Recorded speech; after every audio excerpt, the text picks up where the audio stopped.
a eu un moment où on a cru que la Grèce va quitter la zone euro. J'avais senti pendant cette période-là qu'il y avait eu un moment... Il y a deux moments qui ont été des moments tendus et dramatiques. L'été 2012, où je me souviens très bien de la première visite d'Antonis Samaras à l'Élysée en juin. On était vraiment très très près. Et là, Mario Draghi a joué un rôle très important parce que le whatever it takes signifie en réalité la zone euro va rester ensemble quoi qu'il arrive. Et donc c'est un signal sur la crise grecque qui dessert considérablement les choses.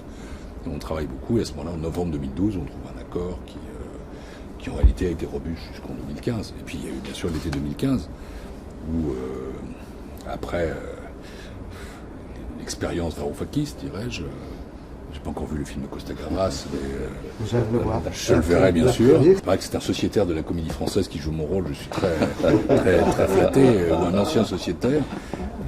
Donc je veux absolument voir le film. Quand j'avais lu le livre de Varoufakis, et je n'avais pas de mauvaise relation avec Varoufakis, mais enfin, en tout cas, ces 6 mois ont quand même tendu considérablement les relations. Et à l'été 2015, au moment de l'Eurogroupe et du Conseil européen des 12 et 13 juillet, c'est le moment où les Allemands laissent filtrer une note qui parle de Grexit. Il y a quand même une très grande tension. Je me souviens très bien de l'Eurogroupe qui a duré 2 jours. Quand même, l'atmosphère était très dure. Le Conseil européen était très difficile. Moi, je n'ai jamais pensé que le Grexit arriverait. Jamais. J'étais persuadé, alors pour de bonnes et de mauvaises raisons. Les bonnes, c'est l'amitié qu'on a pour les Grecs, etc. Et les mauvaises, c'est que c'était trop difficile, le Grexit. Les conséquences du Grexit auraient été lourdes pour tout le monde, pour la Grèce, bien sûr, mais aussi pour les autres. Et donc, je savais que c'était impossible. Mais on a joué avec l'idée. Et quand on joue avec une idée, et qu'à un moment donné, on peut faire une erreur, regardez le Brexit. Alors, on joue avec l'idée, on pense que ça n'arrivera pas. Il y a un jour, on vote, on se réveille, un matin, on se couche le soir en pensant que le résultat est bon, le matin, c'est fini.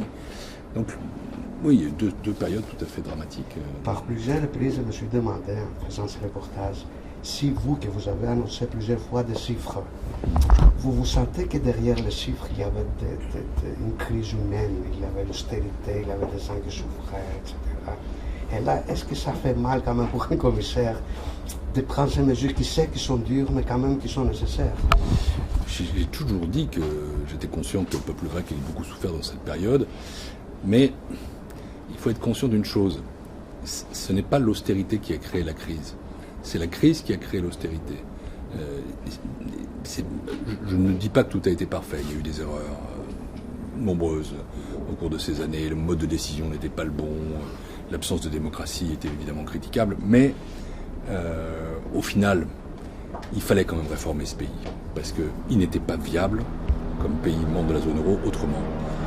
Le pays ne pouvait pas vivre avec un marché du travail complètement rigidifié. Il ne pouvait pas vivre avec un système de retraite qui coûtait 5% de poids dans le PIB de plus que les autres.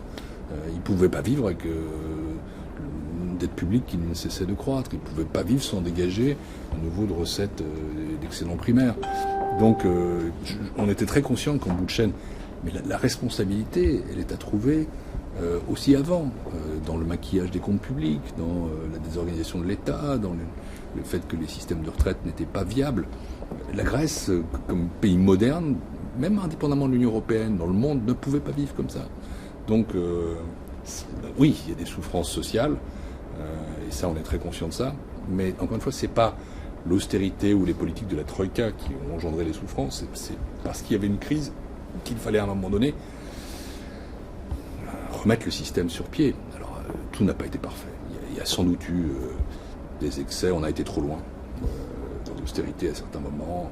Ces conflits que j'évoquais, 2012-2015, ont eu un impact sur la population grecque. D'ailleurs, chaque fois que j'ai observé une chose, il faudrait que les économistes le vérifient, chaque fois qu'on est dans une phase tendue sur le programme, on avait un effondrement dans le cycle.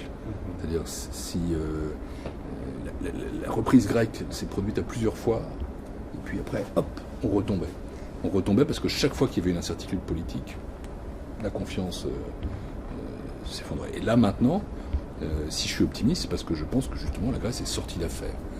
Sortie d'affaires au sens, elle est sortie du programme, elle est vraiment sortie du programme. Elle est sur de bons rails économiques, et donc la confiance politique va générer aussi la confiance économique. Ce pays est très politique, très politique. Bien sûr. Et donc, il faut continuer dans cette voie-là. Il faut surtout éviter de revenir à une période de doute. Il y a un excédent primaire à nouveau de 3,5%. Pas pour le plaisir et pas pour toujours. Je n'ai jamais pensé qu'on pouvait imposer à un pays de faire 3,5% d'excédent primaire pendant 20 ans. Ça, je trouve ça absurde. Mais à un moment donné, il faut asseoir la crédibilité. Il faut dire, nous savons le faire, nous voulons le faire, nous retrouvons la croissance, et puis après, on dessert petit à petit les disciplines. Mais il faut toujours donner des signaux qui soient des signaux de volonté, de crédibilité et de stabilité. Ce dont ce pays a manqué dans le passé, c'est ça. Sérieux, stabilité. Et donc là, maintenant, il faut les deux. Sérieux et stabilité. Et il faut que les grandes forces politiques du pays agissent dans cette direction.